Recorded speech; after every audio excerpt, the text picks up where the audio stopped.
Well. Look at what we have here. It's a live stream. Never have done a live stream before. Anyway, this is the Outlaw of College Football. I am the OCF, also known as JPC, and this is the home of the common Joe and common salad. No, even more so than all those media talking heads. That's right. I just want to jump in here real quick and tinker with this live stream thing. I've already tinkered with it a couple of times. So I'll just wait a little while, see if anybody jumps on here and anybody wants to conversate live with old JPC. Got a few topics I want to touch on. DeShaun Watson being enabled by the Texans, as yet another case has come forth about DeShaun Watson, a 24th case or 25th. Hell, I don't know. I think DeShaun Watson probably molested every single woman in Houston. You know, this stuff about DeShaun Watson, this stuff about DeShaun is not a new thing. Everybody thinks this stuff just started happening when he was in the NFL. Hell no. This guy's been doing this stuff for quite some time. You don't just start doing this stuff in the numbers that he's doing it without not having gotten away with it for quite some time. He's been enabled by the Texans, yes, but he was enabled at Clemson as well. As a matter of fact, you know, there was an incident where after they won the national title against Alabama, he traipsed his little ass on down here to Tuscaloosa in the summer of, can't remember the exact year, but it was right after Clemson won that first national championship. Everybody said that Alabama's fans were rude to him by kicking him out of Innisfree. But from what I understand, DeShaun Watson went in there like King Dingaling because I won the national championship against Alabama. And he proceeded to harass some young ladies at the Innisfree. Well, back then, because it was still fresh and because DeShaun Watson was considered a swell guy because he won a national championship at Clemson, everybody thought, you know, that's just Alabama fans being rude. When in reality, it was a big red flag for everybody to let everybody know that DeShaun Watson is a piece of shit, because that's what he is. So he harassed them girls at Innisfree, and now you have what you have. And this is the problem I have. I love football just like everybody else, but these athletes think that they have a free reign to do whatever the hell they want, whenever they want, whatever time they want. Exactly. Braden Lewis says 24 people are not lying. And like Braden said, it'd be one thing if it was just one incident, or two, or maybe even three.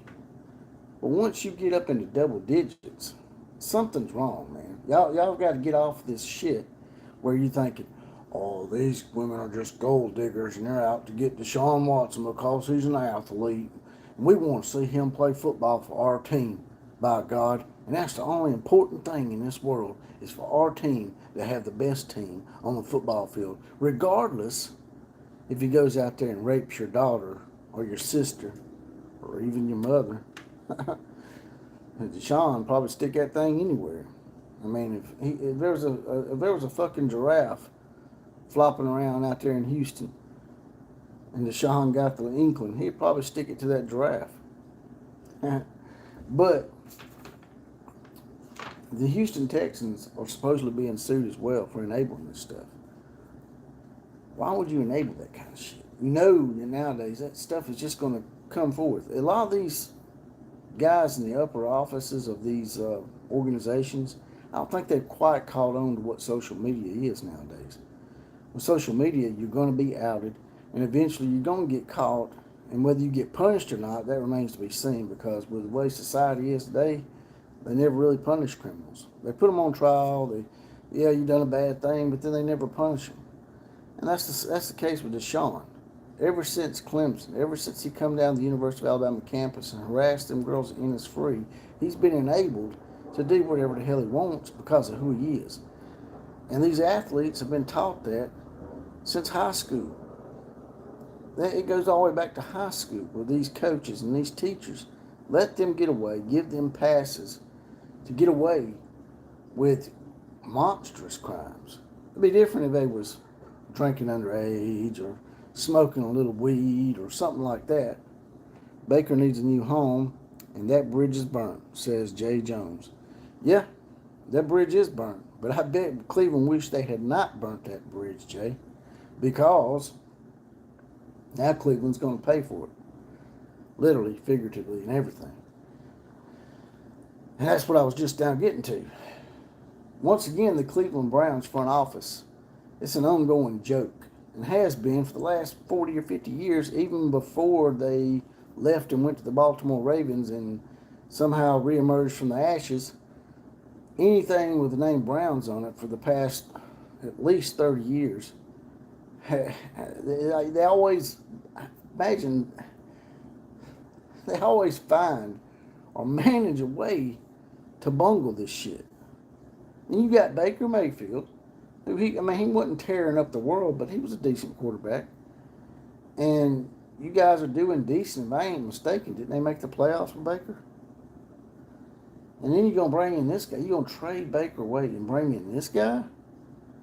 I mean, you already saw the red flags. He'd already been accused before.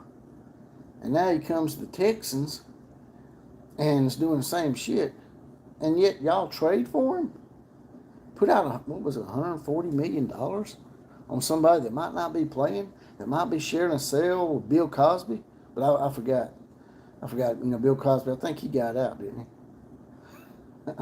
Because, sooner or later they'll find something or dig something up and find some way to make it out to be, oh, these poor celebrities, these poor athletes. And now I bet you Cleveland's wishing they'd kept Baker Mayfield. Because now they look rather stupid. And they fit the narrative that's been going on about them for quite some times. They're like the Washington Generals versus the Harlem Globetrotters. Every once in a while Cleveland will win a game or have a good season. Just like the Washington Generals win one out of maybe 50 to 100 against the Harlem Globetrotters. But in the end, it's always the same thing. You're always making yourself look like jackasses because you don't just do what's right. You just don't do the easy thing. Just do what's right, man. And don't bring in these guys that you know or has a history of sexual abuse or doing drugs or whatever it is, man.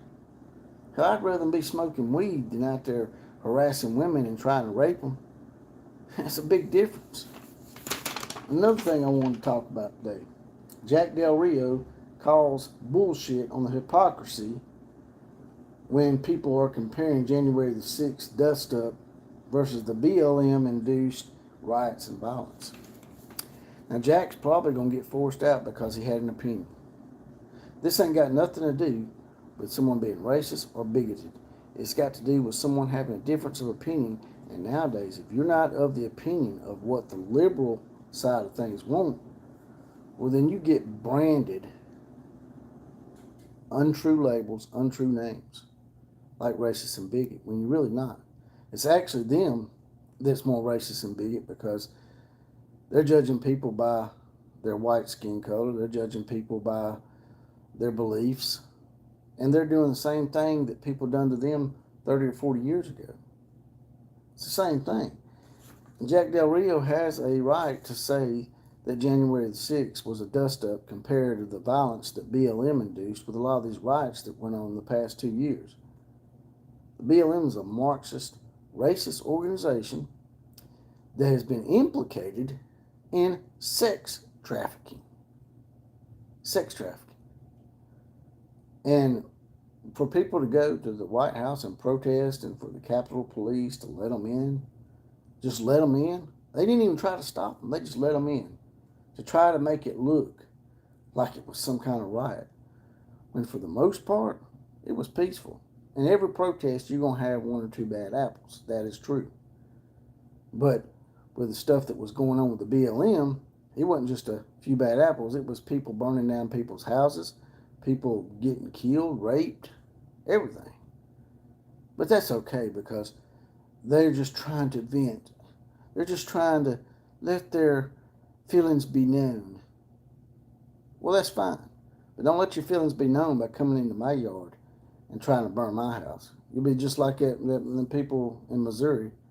They brought their guns out and told them to get the hell off the property. And then you got the liberal spastic Missouri politician that tried to prosecute them, and he or she got struck down because the worm's about to turn on all this shit. All this liberal bullshit and all these politics have been forced in our sports.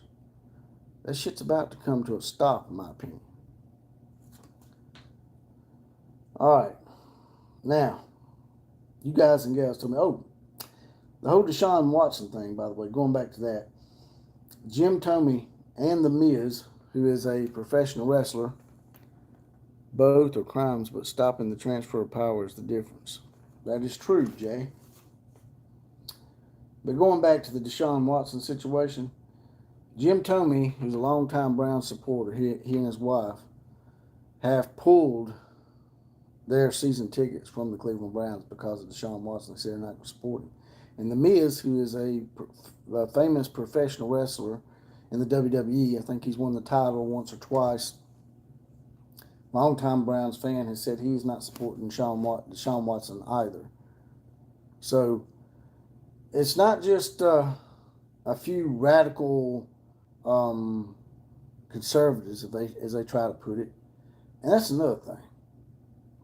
Why do people got to label someone as a political party all the time? Why can't we just have just a general election like you did in high school? Why can't we just do away with party labels? Because to me, party labels make for corrupt loyalty. Always have. Both Republicans and Democrats have shown themselves not to be able to discern from party labels. They don't do stuff according to what is right.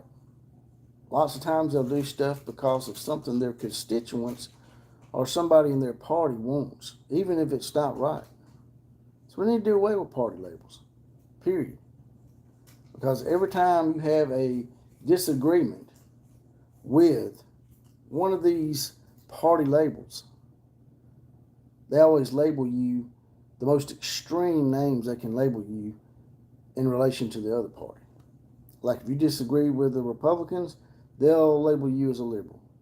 If you disagree with the liberals, they'll label you as a Trumpster or a conservative radical or some bullshit like that. Now, I want to just talk general college football, if y'all want to talk some general college football. Because we already touched on the DeShaun Watson situation and Jack Del Rio. College football in general. BYU, as you know, joined the Big 12 a while back, a few months ago. And I think it might have been the best acquisition that the Big 12 probably made. One of the most underrated acquisitions that could help the Big 12 in the long run keep their Power 5 status. BYU has always been on the cusp. BYU is probably the only non-Power 5 team that has won a national championship back in 1984.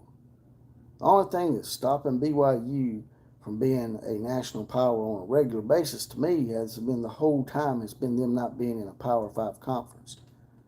And it's always been about their religion and the fact they won't play certain games or they won't do things on Sunday.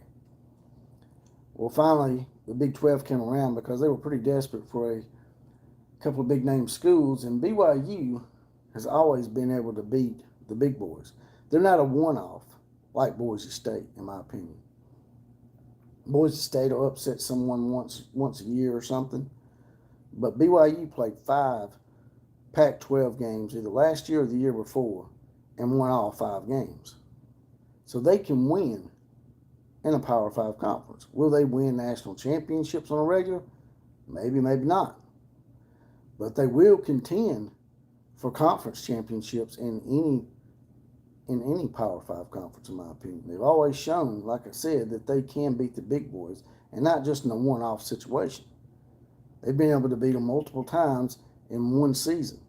Not over a course of 3 or 4 years, but in one season. So I think down the road that BYU is probably more than likely going to be a great asset to the Big 12 and possibly even contend for a playoff spot. What do you guys and gals think? Drop in the comments there. Anyway, I just want to try this. I wanted to try this little. What we got here? I am joined the fact OU and Texas softball are playing for a natty. Texas needed help on their resume and deserved to play in the SEC. Yeah, I mean, it's pretty ironic that OU and Texas are both coming to the SEC, and both programs are already showing they can win national championships, not just in football, but they're winning it in a lot of other sports. So it's two brands that have a lot of variety to them. Now, Texas was made fun of by a recruit a while back about all he saw was swimming championships. But outside of that, Texas, for the most part, over the last 100 years or so, has been a pretty good program. Although we like to give them a lot of hell with all the horns down shit. But I think the fact that Texas and Oklahoma both are good in a lot of different sports, not just football, is one of the most underrated things about the SEC acquiring these two major traditional brands, in my opinion, Jay. But like I said, I just want to try this stuff out, see how this live thing goes. Still learning the intricacies of it. And I'm going to get off of here. You guys and gals, drop in the comment section what you want me to do in the future. Maybe give me some ideas on some good topics. And with that, I'm off of here. You guys and gals have an excellent day. And KMCA to all the other teams.